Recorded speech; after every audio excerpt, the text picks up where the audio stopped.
Terrific second half for our team. Really proud of them. Those guys that were in there in the second half that, man, they played both ends of the floor, and they were hustling, and they played with a lot of passion. We finally started playing a little bit smarter and took better care of the ball.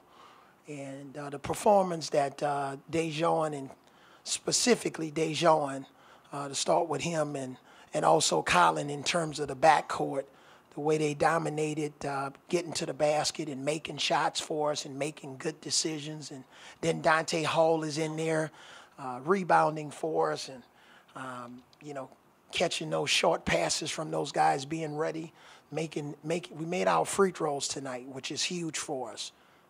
We got on a pretty good streak there in the second half, and even Dejon missed too early, but we found a way to make our free throws, which was a great sign for us. Anytime we shoot 70+% from the free throw line in a game, that bodes pretty well for us. But as you continue to see, we're not a finished product. Hopefully I won't continue to say that forever, but we have some areas we need to clean up, and fortunately we were able to clean them up after another win at home. Two quick ones. First, John Petty, we didn't see him much in the second half. What's going on with him? Well, it's just, lineups. We were searching there for a minute, and we got a lineup in there that started to get some momentum, so we just thought we should ride with it. And fortunately, it worked out for us. And we've had other games, maybe when some other guys like John is in there, and we just decided to go with that lineup. But we were desperate, and we were down, and, those guys seemed to have a lot of energy, so we just stuck with them. Dejon mentioned that being the veteran, he senses when it's time to sort of take over the game and push the issue. How many conversations have you had with him about that, and how have you seen him sort of grow into that role this year? Well, we've been having some conversations over the last 2 days, and we've worked on his free throws, and we've had some quiet time to talk about certain situations, and he and I, just like all of the guys, we have a great relationship. So just spending that extra time after practice on the court talking and trying to get our guys just to trust that we know what we see, and we're trying to help them maximize their potential. And, he trusted it. And fortunately tonight, specifically from the free throw line, he wasn't perfect, but, boy, he sure made them when we needed them. Colin obviously probably didn't have the start that he wanted to have, missing his first 5 or 6 shots. How did you see him sort of respond to that, and how did you see him kind of come alive in the second half? Well, you saw a sign of maturity, because you're not going to be able to just drive and do whatever you want to do whenever you want to do it. So what happens when there's some adversity, or, when other teams who scout, the Louisiana Tech guys, trust me, they scouted us. They didn't come in here and just roll out the balls and said, well, we're going to let the three-point shooters shoot threes, and we're going to let the penetrators penetrate. No, they scout.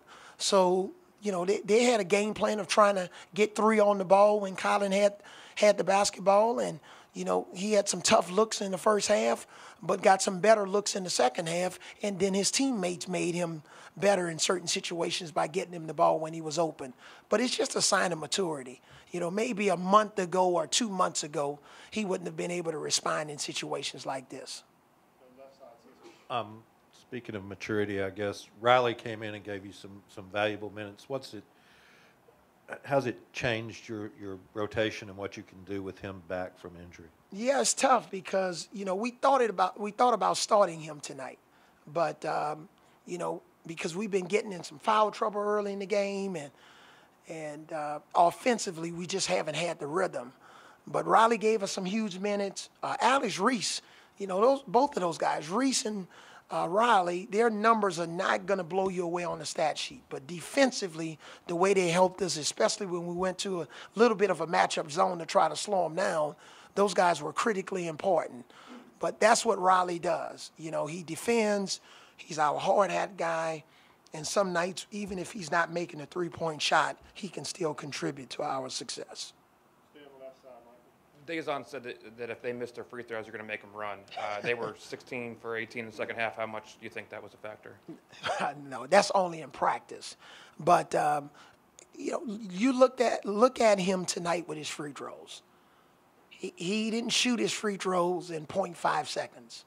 He relaxed for the first 3 or 4 seconds. We talk a lot about positive imagery. He started to think about making and seeing the free throw go in before he actually took it. And then he was able to engage his legs and relax his body, and he had more success at the line. So hopefully we'll continue to see a consistent pattern of that. There was a lot of good ball movement tonight. It seemed, especially that it was a concerted effort to get the ball inside to Dante. Can you speak to that and his game inside? When he got big dunks and energy right there. It was huge for us, especially when they went to their 1-3-1 zone. Their zone is giving a lot of teams problem. But fortunately, we worked on it, and Dante timed it perfectly, and we were able to get him some looks right underneath the basket.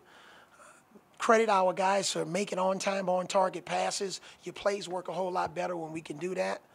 But those guys, again, when we got desperate and we were down and there was a lot of adversity, we seem to have played a lot better.